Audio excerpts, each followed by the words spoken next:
હવે આ જ કારણસર ઇમ્પોર્ટ ડ્યુટી વધારે દેવામાં આવે છે. એની પાછળનો તર્ક પણ તમે સમજો. સરકાર ઈચ્છે છે કે લોકો ધૂમ્રપાન ન કરે, કેમ કે એનાથી લોકો બીમાર પડે છે. સરકારે આરોગ્ય સેવાઓ પાછળ વધારે ખર્ચો કરવો પડે છે. હવે સરકાર લોકોને અપીલ કરે છે કે તમે સિગારેટ ન ફૂંકતા.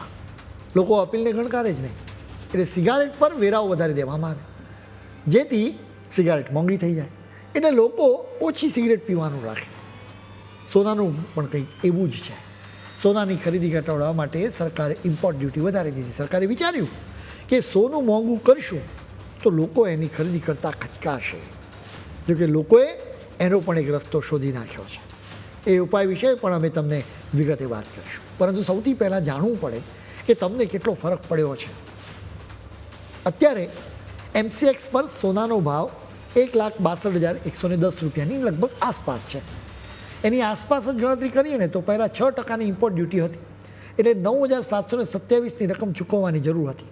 હવે 15% ડ્યુટી છે, ત્યારે વધારાના 24,316 ચૂકવવા પડશે. એટલે આપણા માટે સોનું ખરીદવું વધારે મોંઘું થઈ ગયું છે.